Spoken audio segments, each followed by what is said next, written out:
Episódio 82, Dragon Quest Dino Daibu Can't Fly, o Pequeno Guerreiro 2020, resumo e crítica. Os acontecimentos desse episódio você pode acompanhar nos capítulos 285 até o 287 do mangá. O episódio começa com Pop e os outros tentando digerir o que acabou de acontecer com o Mestre Avan. E o Mr. Verne dá explicações que a gente já recebeu no episódio anterior através do próprio Killvern. O Dai fica full pistola e pergunta o que eles têm que fazer para salvar o Mestre Avan. Mr. Verne ri da situação, afinal de contas o Dai depende da informação dele para poder fazer algo. O Dai ameaça derrotar o Mr. Verne e forçá-lo a dizer como eles podem salvar o Avan. Quando Dai está se preparando para atacar o Mr. Verne, dessa vez é a princesa Leona que interfere e não deixa o Dai atacar. E ela já demonstra sua capacidade analítica e também a capacidade de liderança. Pois além de impedir o Dai, ela já chegou à conclusão que na verdade o Mr. Verne não sabe como o Avan pode ser resgatado. E ele só está fingindo que sabe de algo, para mantê-los ali e causar o maior dano possível no Dai. Assim mesmo que o Mr. Verne perca, ele vai dar uma vantagem ao Verne, deixando o Dai machucado. Leona pede que eles acreditem na força do Mestre Avan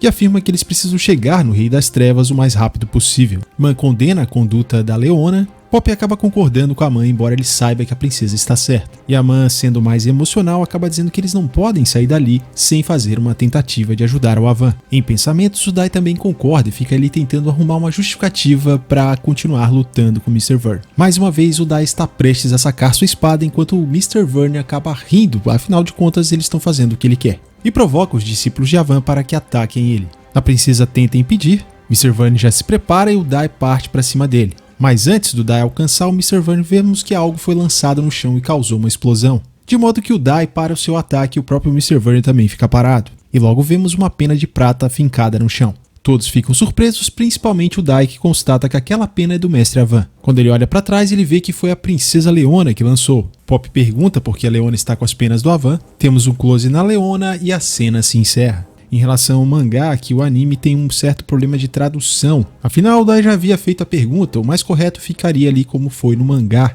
em que Mr. Verne afirma que ele é o único que sabe como trazer o Avan de volta. O que combina muito mais com o diálogo que segue ali depois da própria Leona. O diálogo da Man também é maior do que a gente vê aqui no anime. A cena seguinte retoma a luta do Avan contra o Killvern. Vemos Avan prostrado de joelhos, enquanto que o Verne vai em sua direção dizendo que Avan não deve subestimá-lo, porque feitiços e assassinatos não é tudo que ele sabe fazer. No mangá ele menciona que também é proficiente em armas, e aqui no anime ficou de fora essa parte que ele fala. Que o Verne diz que tudo acaba e começa a fazer o seu ataque com a espada. Mas, meus amigos, antes de ser atingido, o Mestre Avan reage com seu Avan Strash, que o Verne consegue se esquivar a tempo, porém ele é atingido de raspão. Me parece que o Avan não atingiu a lâmina da espada no Killvern. E a pergunta que fica é: será que vão esquecer que o sangue do Killvern acaba destruindo as lâminas? Pelo menos aqui me pareceu que o Avan não atingiu com a lâmina, então a espada ainda está intacta. O juiz anuncia que o ataque do Avan causou 78 de dano no Killvern. E dessa forma Avan recupera a vantagem na luta, já que ele está menos ferido do que Killvern. Killvern fica surpreso que um ataque de raspão tenha causado tanto dano. Se lembra quando o Avan cortou a máscara dele, e Avan toca o terror afirmando que se ele quisesse ele poderia ter ferido gravemente o Killvern na primeira vez que ele o enfrentou. O Avan começa a explicar por que ele não fez isso, e o principal motivo era fazer o Killvern ficar com raiva dele. E a situação que eles se encontram agora é exatamente o que o Avan queria. Ele segue dizendo que pode lutar eternamente com o Killvern desde que o Dai e os outros possam derrotar o Verne nesse meio tempo. E menciona já ter contado suas intenções ao seu sucessor que vai liderar os heróis. Vemos um close no Avan com essa frase aqui falando sobre o seu sucessor. E temos um close nos olhos da princesa, o Avan dizendo que conta com ela. E gratuitamente temos essa cena dos cabelos e a capa esvoaçante da princesa Leona. Confesso que a cena é legal, mas achei ela um tanto gratuita, afinal a gente não vê a Leona fazer nenhum movimento que fizesse com que a capa e o cabelo dela ficasse daquela forma, além de não ter vento no local. No mangá não temos essa ideia de movimento. Porém, no capítulo seguinte tem essa imagem aqui com a ideia de movimento, mas a Leona está no local aberto. Eu creio que essa imagem de introdução do capítulo do mangá tenha sido uma inspiração aqui pro anime. Eu prefiro a imagem do capítulo anterior ali, que é mais coerente com a situação. Dai olha para ela com um certo ar de surpresa e admiração. E a princesa começa a explicar que o Avan deu as penas a ela, imaginando que aquilo poderia acontecer, e a princesa é encarregada de levar os discípulos de Avan à vitória. A princesa segue o seu discurso e dá uma ordem a eles, que todos devem lutar pelo herói. E essas foram as mesmas palavras que o Avan disse a ela. Vemos um flashback entre os dois. e eles precisam fazer o possível para que o Dai consiga enfrentar o Vern em suas melhores condições. A Van relembra que seus companheiros fizeram exatamente isso para que a Van no passado, quando enfrentou o Hadler, chegasse frente a ele em suas melhores condições. Nos são mostradas imagens dos companheiros do Avan no passado, em que cada um deles ajudou o Avan a seguir em frente. Essa cena é um pouco diferente do mangá, porque no mangá eles não falam com o Avan, a gente só vê o Avan narrando a história e as imagens aparecendo. O Avan destaca a importância de seguir em frente e se concentrar em alcançar a vitória. E ele confia que a Leona conseguirá fazer o grupo se manter unido, cumprindo esse objetivo. E segue mencionando as qualidades da princesa, tal como a crença dela na justiça e sua capacidade de liderança. Avan entrega a metade das penas que ele tem à princesa Leona, dizendo que se um inimigo poderoso aparecer, ele enfrentará, assim como Ryunkyo o fez. Que as penas são uma forma de demonstrar a fé que ele tem na princesa. A princesa fica aliviada porque o Avan não vai se sacrificar pelo Dai. Ele pede desculpas por ter preocupado a princesa, porém ele admite que há sempre o risco de morte, embora ele não pretenda morrer.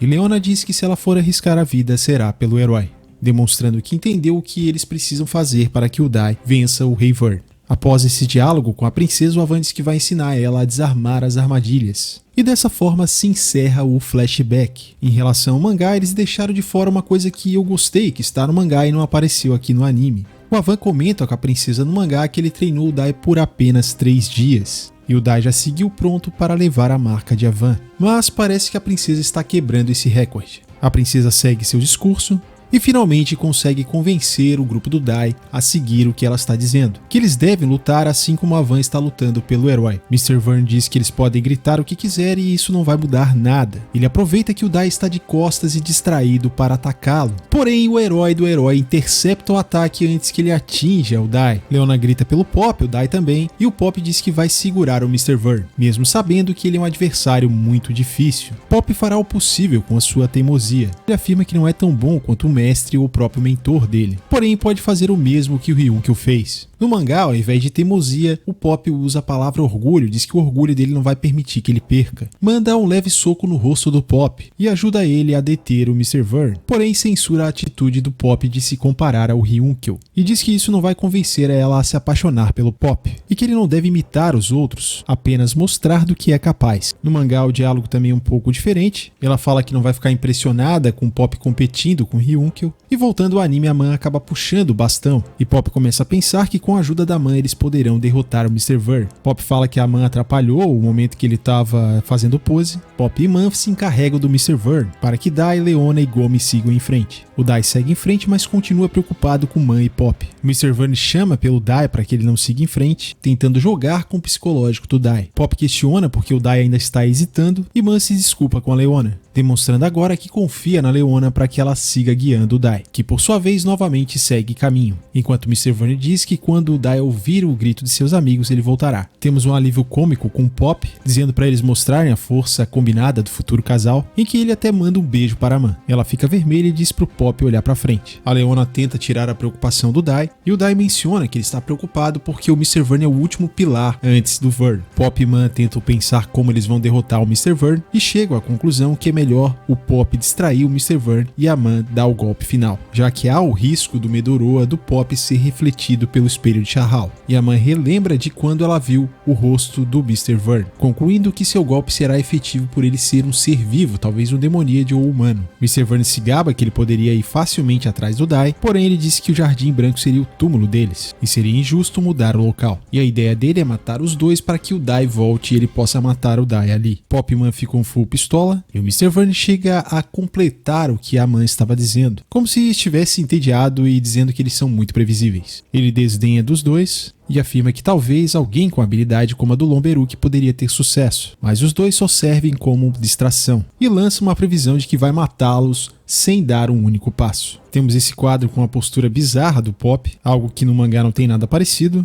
Ambos partem para cima do Mr. Vern, que tenta contra-atacar com a palma do titeiro demoníaco, mas Pop segura a Man pela mão e usa seu bastão para ter impulso e desviar do ataque a tempo. E essa cena ficou melhor do que no mangá.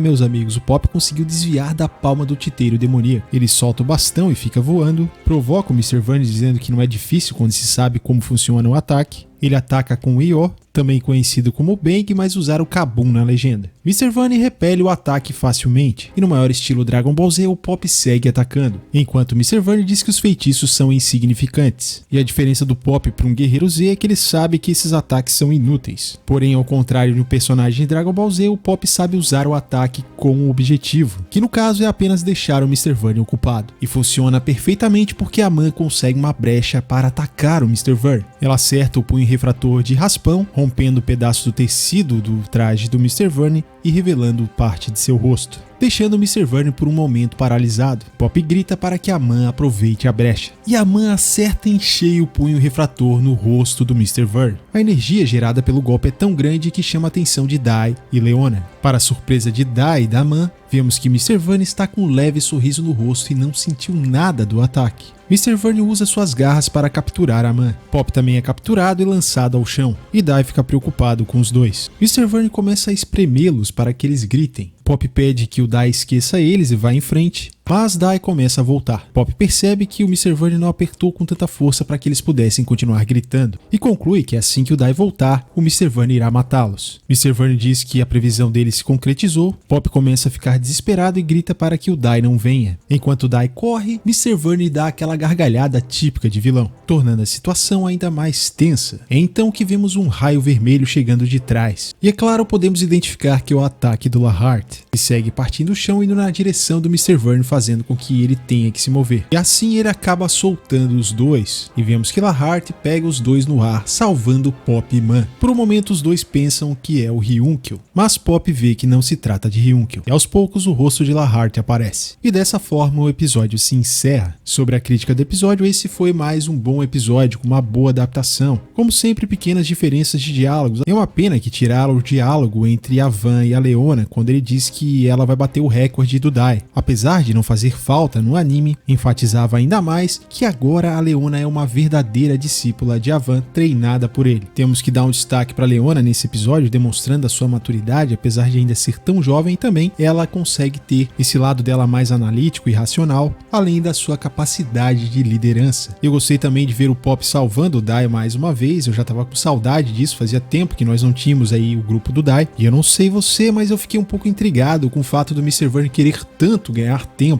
Diz aí nos comentários o que você acha que ele deve estar tramando. E pelo que parece, o Mr. Vane é muito mais forte do que ele mostrou até agora. Ele continua muito confiante, e também a gente pôde ver ali que ele não sofreu nenhum dano com um ataque tão poderoso da Man. Eu penso que talvez ele tenha algum feitiço especial, algo parecido com o espelho de Chahal que protege o corpo dele. A Van, como sempre, sensacional, já tinha previsto que poderia acontecer algo como está acontecendo agora. Talvez o fato deles estarem em outra dimensão tenha sido ainda melhor do que o Avan esperava. Afinal, o Killvane está preso com ele ali até que a luta se encerre com algum vitorioso. Além disso, o Mestre Avan conseguiu virar o jogo ficando em vantagem, causando mais dano no Killvane. Me pergunto onde é que tá o Pirorô, e espero que eles não esqueçam da propriedade do sangue do Killvane. E creio que o Avan não sabe que o sangue do Killvane destrói as lâminas. Isso é algo que pode tornar a batalha mais tensa. Eu já tinha até me esquecido que o Lahart estava indo pro lugar ali, eu acabei me surpreendendo quando ele apareceu. Eu pensei que o episódio ia terminar daquele jeito tenso, mas o Lahart chegou salvando Pop e a Man, representando muito bem o Ryunkyo, chegando no momento certo. Além, é claro, da sua entrada triunfante. Apesar do Lahart ter voltado, ele ter uma certa importância, eu confesso que eu sinto falta do Ryunkyo nessa batalha, ainda mais que o Ryunkyo era o antigo discípulo dele. Acabou sendo algo que não ficou totalmente resolvido. Eu penso que o Lahart até poderia ajudar nessa batalha, mas eu queria ver os 3 discípulos de Avan lutando juntos contra o Mr. Vane. Já deixa o seu like, se inscreve no canal se não for inscrito, porque assim você fica por dentro dos episódios de Dragon Quest semanalmente. Pelo que eu vi na prévia, o próximo episódio também promete ser muito bom. E eu quero saber de você o que você achou do episódio 82 de Dragon Quest Dino Daibu Can Fly, o Pequeno Guerreiro 2020. Deixa sua opinião aqui nos comentários. Valeu e vejo você no próximo vídeo.